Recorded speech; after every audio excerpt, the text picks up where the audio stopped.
inquiry, but you want to wait for a Senate trial to hear the evidence and make a decision about convicting the president. After the bombshell testimony of Ambassador Sondland today, has that view changed for you? I have made it very clear that this is impeachable conduct, and I've called for an impeachment proceeding. I just believe our job as jurors is to look at each count and make a decision. But let me make very clear that what this impeachment proceeding about is really our democracy at stake. This is a president that not only with regard to his conduct with Ukraine, but every step of the way puts his own private interests, his own partisan interests, his own political interests in front of our country's interest. And this is wrong. This is a pattern with this man, and it goes to everything from how he has betrayed our farmers and our workers to what he has done with foreign affairs, leaving the Kurds for slaughter, sucking up to Vladimir Putin every minute of the day. That is what this guy does. And I think it is very, very important that we have a president that's going to put our country first. I was thinking about this when I was at the Carter Presidential Museum, and on the wall are etched the words of Walter Mondale when he looked back at their 4 years, not perfect. And he said this: "We told the truth, we obeyed the law, we kept the peace." We told the truth, we obeyed the law, we kept the peace. That is the minimum that we should expect in a president of the United States. Senator, thank you. Senator. I looked at this economically, and I want to make sure that we help people, because as just pointed out, we are way behind the curve our country is when it comes to providing paid family leave and child care. We must do this, and we will do this if we have the right person heading up the ticket so we can win big. But what I have done with all of my plans is I have showed how I'm going to pay for them meticulously. I think that is really, really important when we have a president in the White House right now who have told over 10,000 lies. So when you look at my website at amyklobuchar.com, you will see my plans, and you're also going to see how I'm going to pay for it. And I think that is so important, because this president is literally increasing the debt, treating our farmers and workers like poker chips in a bankrupt casino, and really putting this country in a worse financial situation every single day. So yes, my plan is 3 months. I think that's good. I'd love to do more. As I've said before, I'd love to staple free diplomas under people's chairs. I just am not going to go for things, and this is not, I'm not talking about Senator Harris's plan here, but I'm talking about some of the other ideas that have been out here. I am not going to go for things just because they sound good on a bumper sticker and then throw in a free car. I think that we have an obligation as a party to be, yes, fiscally responsible, yes, think big, but make sure we have people's backs and are honest with them about what we can pay for. And that is everything from sending rich kids to college for free, which I don't support, to kicking $149 million off their health insurance, current health insurance, in 4 years. I just think we have to be smart about how we do this. Thank you, Senator. And Senator Harris, why sitting right here where we are tonight in Georgia, have passed laws that severely limit or outright ban abortion. Right now, Roe versus Wade protects a woman's right to abortion nationwide. But if Roe gets overturned and abortion access disappears in some states, would you intervene as president to try to bring that access back? Senator Klobuchar. Well, of course. We should codify Roe v. Wade into law. That is what we should do. And this president indicated early on what he was going to do, and he's done it. When he was running for office, he literally said women should go to jail. Then he dialed it back and said doctors should go to jail. So no surprise that we're seeing these kinds of laws in Georgia and Alabama, where his allies are passing these bills. And what we have to remember is that the people are with us. And I predict this will be a big election issue in the general election. And I just can't wait to stand across from Donald Trump and say this to him. You know what?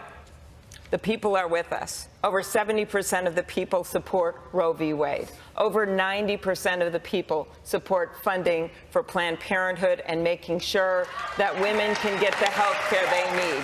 He is off the track on this, and he will hear from the women of America, and this is how we're going to win this election.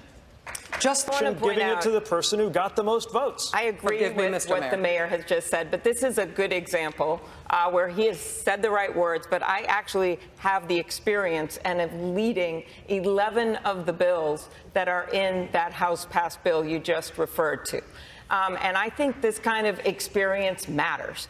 I have been devoted to this from the time that I've got to the Senate. And I think having that experience, knowing how you can get things done, leading the bills to take the social media companies to task, a bipartisan bill to say, yeah, you have to say where these ads come from and how they're paid for, and stop the unbelievable practice where we still have 11 states that don't have backup paper ballots. That is my bipartisan bill, and I am so close to getting it done. And the way I get it done is if I'm president. But just like I have won statewide, and Mayor, I have all appreciation for your good work as a local official, and you did not when you tried, I also have actually done this work. I think experience should matter. Mayor said this of Mayor Buttigieg, quote, "Of the women on the stage, do I think that we would be standing on that stage if we had the experience he had? No, I don't. Maybe we're held to a different standard." Senator, what did you mean by that?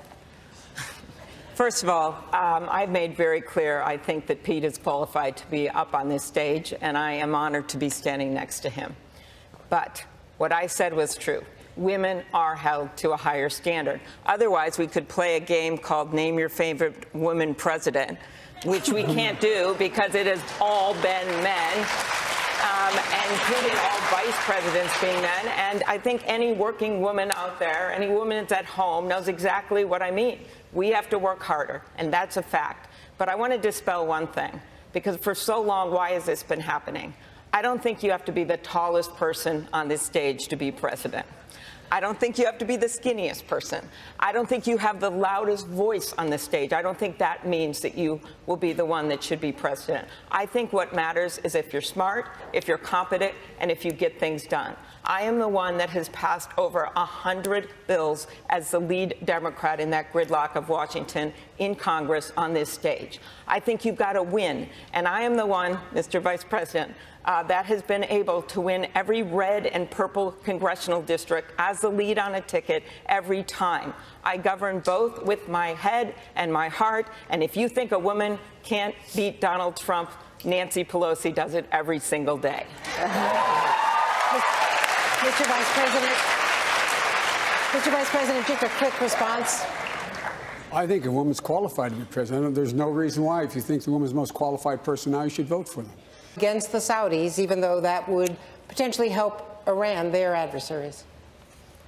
We need a new foreign policy in this country, and that means renewing our relationships with our allies. It means rejoining international agreements, and it means reasserting our American values. And so when the president did not stand up the way he should have to that killing and that dismemberment of a journalist with an American newspaper, that sent a signal to all dictators across the country, that across the world, that was okay, and that's wrong. And I want to add a few things to what my colleagues have said. First of all, the question about Russia.